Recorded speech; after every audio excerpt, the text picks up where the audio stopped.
Halo semua, selamat datang di channel kami, Jurnal Kriminal bersama saya Tika Hawalo. Bagi Anda yang menyukai pembahasan tentang kasus-kasus kriminal, kami sengaja membangun channel ini untuk Anda. Jangan lupa untuk mendukung channel kami dengan cara subscribe, like, komen, dan share ke media sosial yang Anda punya. Seorang anak remaja yang bernama Daniel Petri, dia lahir di kota Blumenau, wilayah Santa Catarina, tepatnya di negara Brazil. Dia lahir pada tahun 1991 dari keluarga yang sangat berkecukupan. Keluarga Petri diketahui memiliki rumah yang paling bagus yang ada di area tersebut. Ayah Daniel merupakan orang yang memiliki masalah dengan alkohol, sedang ibunya, dia bekerja di sebuah perusahaan ternama. Menurut informasi, ketika Daniel masih kecil, dia mengalami perlakuan seperti kekerasan seksual. Namun informasi itu tidak terkonfirmasi oleh polisi atau dokter. Tidak banyak informasi tentang masa kecil Daniel, namun yang diberitakan oleh media, Daniel hidup di kalangan yang sangat keras.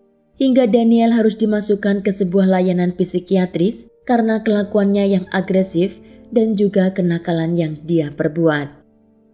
Daniel telah memiliki banyak perubahan setelah mengikuti beberapa sesi terapi. Namun di tahun 2007, Daniel yang telah berusia 16 tahun, dia berhenti dari sesi terapi dan juga keluar dari sekolah.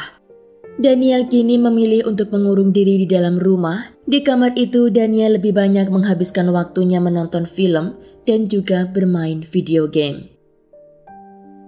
Daniel memiliki kegemaran dengan permainan online yang bernama Tibia, yang dimana gameplay ini melibatkan aksi membunuh monster. Dan untuk bermain di sana juga tersedia multiplayer online, dan untuk membuat pemain memiliki tingkatan, mereka harus melakukan pembelian alat kostum dan juga fasilitas-fasilitas lainnya secara online. Dan itu semua menggunakan currency yang disebut Tibia Coin.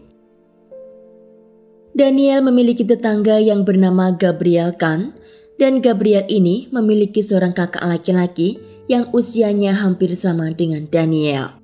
Daniel lahir di tahun 1995 dan dia sering dipanggil dengan sebutan Bibi. Dia lahir dari keluarga yang baik dan Gabriel Kahn dikenal sebagai anak yang cerdas dan penurut. Gabriel dan Daniel memiliki hobi yang sama, yaitu bermain game online, dan mereka berubah menjadi sahabat dekat karena seringnya menghabiskan waktu bersama. Kedekatan mereka akhirnya membuat Gabriel dan Daniel bukan hanya menjadi teman online. Tapi Gabriel sering datang ke rumah Daniel untuk bermain online bersama. Rumah Daniel merupakan rumah yang cukup luas dan di sana adalah tempat perkumpulan anak-anak remaja untuk bermain bersama. Suatu hari Gabriel kehabisan koin saat mereka bermain dan Gabriel meminta bantuan kepada Daniel untuk membelikan koin Tibia. Daniel membelikan koin seharga $1,75 Amerika atau setara Rp26.900. Dari pembelian itu, Gabriel mendapat koin sebanyak 20.000 koin Tibia. Gabriel berjanji akan mengembalikan uang Daniel secepat mungkin, dan ketika Daniel menanyakan tentang hutang tersebut, Gabriel mengatakan jika dia tidak akan lagi membayarnya. Perdebatan kecil pun terjadi antara mereka, namun itu tidak membuat Gabriel dan Daniel menjauh. Gabriel masih sering menghabiskan waktunya di rumah Daniel bersama dengan teman-teman lainnya. Pada pagi hari tanggal 23 Juli di tahun 2007, pagi itu Gabriel mendatangi rumah Daniel dan alasan Gabriel mendatangi rumah Daniel pagi itu tidak ada yang tahu. Apakah Gabriel akan bermain di sana atau dia dipanggil oleh Daniel untuk datang ke rumahnya? Informasi itu tidak saya temukan. Kasus yang saya angkat ini berbasis dari berita dan investigasi lokal, dan jika kalian sudah mendengar kasus ini dari narasumber lain, kebanyakan mereka mengatakan jika kejadian kasus ini berada di rumah Gabriel. Namun sebenarnya kejadian tragis ini terjadi di rumah Daniel. Pagi itu Daniel menelpon ibunya dan menanyakan di mana dia berada dan kapan dia pulang. Hari itu ibu Daniel sedang berada di luar kota yang bernama Nova Trento yaitu kota yang jaraknya sekitar 1,5 jam dengan perjalanan mobil dari kota Blumenau.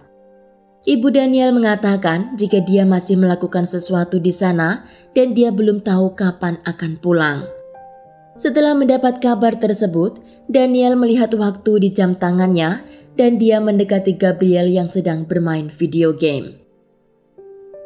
Di kamar itu, Daniel melakukan hubungan seksual dengan Gabriel, dan di sini terdapat spekulasi dari polisi jika kemungkinan Gabriel dan Daniel telah menjalin hubungan lama. Setelah puas melakukan apa yang dia mau dari tubuh Gabriel, Daniel pun memakai celananya kembali. Setelah mereka melakukan hubungan, tiba-tiba Daniel memukuli Gabriel secara brutal dan itu dia lakukan di area wajah Gabriel. Apa yang memotivasi Daniel melakukan pemukulan pun tidak dia jelaskan. Apa tentang hutangnya yang belum dia bayar atau penolakan untuk dia ajak berhubungan lagi. Gabriel di sana menangis kesakitan di atas ranjang, sedang Daniel dia tertawa puas melihat Gabriel kesakitan. Gabriel sambil menangis dia mengatakan kepada Daniel jika dia akan melaporkan apa yang telah dia lakukan. Ketika Daniel mendengar pernyataan itu, dia langsung membalikkan badan dan dia langsung mencabut kabel yang ada di komputernya. Kabel komputer yang tebal itu Daniel lilitkan ke leher Gabriel dan di sana Gabriel merenggang nyawa. Sambil melilitkan kabel, Daniel membuka celananya kembali dan memperkaos Gabriel sebanyak 2 kali. Setelah Gabriel tidak bernyawa, Daniel ini tidak panik atau takut, malah dia mencari tempat untuk menyembunyikan jasad Gabriel. Dan di kamar itu, dia memiliki lubang di atas pintu untuk menuju ke plafon. Daniel berencana akan memasukkan jasad Gabriel ke atas plafon karena dia pikir cuacanya yang sangat panas akan mengeringkan jasad Gabriel di sana. Namun sebelum dia melakukan itu, dia butuh bantuan orang karena tidak mungkin dia akan melakukan sendirian. Daniel duduk sejenak di atas kamar tidur dan dia berpikir bagaimana dia akan menyembunyikan jasad Gabriel. Dia pun mencoba untuk mengangkat tubuh Gabriel dan ternyata itu sangat berat. Maka Daniel kini memiliki ide dan dia langsung bergegas ke dapur. Di sana dia mengambil pisau besar. Dari dapur Daniel mencari sesuatu ke arah garasi dan di sana dia mengambil gergaji. Setelah mendapat pisau dan gergaji, Daniel kembali ke kamarnya. Di sana Daniel mulai memisahkan tubuh Gabriel menjadi 2, namun tiba-tiba Gabriel terbangun dan menjerit kesakitan karena melihat Daniel sedang menggorokkan gergaji di bagian perutnya. Daniel meneruskan apa yang telah dia mulai karena dia pikir semakin cepat dia memisahkan tubuh Gabriel, maka dia akan segera meninggal. Gabriel menjerit secara histeris melihat Daniel mengayunkan gergaji ke bagian pinggulnya. Sedang Daniel di sana tertawa dengan penuh kepuasan sambil menatap wajah Gabriel. Daniel terus mengayunkan gergaji hingga pinggul korban terputus sepenuhnya. Tubuh Gabriel kini terpisah menjadi 2, namun Gabriel masih dalam keadaan hidup. Daniel mengambil bagian bawah tubuh Gabriel dan di sana dia melakukan hubungan seksual sekali lagi. Gabriel dengan sekuat tenaga dia berusaha merangkak menjauh dari Daniel untuk menyelamatkan diri. Daniel membiarkan Gabriel merangkak keluar dari kamarnya karena dia masih ingin melakukan hubungan seksual. Setelah puas dia melakukan dengan tubuh bagian bawah Gabriel, Daniel berusaha melemparkan bagian tubuh bawah Gabriel ke atas plafon yang ada di kamarnya. Namun sayangnya, itu tidak berhasil Daniel lakukan. Cairan merah telah memenuhi kamar dan seluruh ruangan itu, namun Daniel masih membiarkan Gabriel hingga dia berjalan menuju ke pintu basement. Sedang bagian pinggul ke bawah milik Gabriel masih tergeletak di kamar Daniel. Di depan pintu itu, Gabriel akhirnya merenggang nyawa dan di sanalah dia dinyatakan meninggal. Ketika Daniel masih sibuk dengan bagian bawah Gabriel, tiba-tiba kakak Gabriel memanggil dan membuka pintu rumah itu dan di sana dia menanyakan tentang keberadaan Gabriel. Setelah masuk ke dalam rumah, dia memanggil Daniel dan juga nama adiknya. Dan di sana kakak Gabriel melihat bagian tubuh adiknya di depan pintu basement hanya dari bagian perut ke atas saja. Kakak Gabriel teriak memanggil tetangga di sebelah untuk menelpon kedua orang tuanya dan untuk segera memanggil ambulan. Polisi datang untuk mengevakuasi korban dan mencari tahu apa yang terjadi di rumah itu. Polisi masih mempertanyakan banyak hal dalam kasus ini karena bagaimana mungkin teriakan Gabriel tidak terdengar oleh tetangga sekitar. Menurut hasil otopsi, Gabriel mengalami luka yang sangat berat di area belakang. Polisi menangkap Daniel di saat itu juga dan di ruang interogasi, Daniel mengatakan apa yang telah dia lakukan kepada korban. Namun dia menyangkal jika dia telah melakukan hubungan dengan korban. Walaupun bukti forensik telah menyatakan jika Gabriel adalah korban kekerasan seksual, namun Daniel menyatakan jika dia bukanlah pelakunya dan dia bukan penyuka gay. Daniel di ruang interogasi masih memendam kemarahan terhadap korban dan dia mengatakan jika korban hidup kembali, dia akan melakukan hal itu lagi. Motif Daniel menghabisi korban tidak begitu jelas karena banyak hal yang Daniel tidak katakan ke polisi.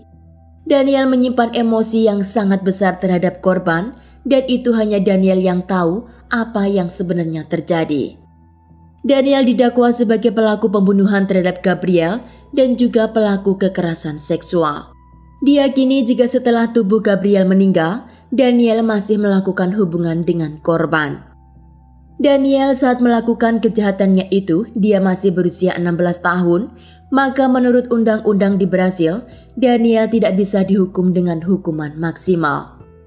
Kasus Daniel ini akhirnya dilemparkan ke pengadilan anak remaja pada bulan September di tahun 2007. Di sana Daniel dimasukkan ke sebuah yayasan anak remaja dan selama 3 tahun ke depan dia akan dibimbing oleh yayasan tersebut.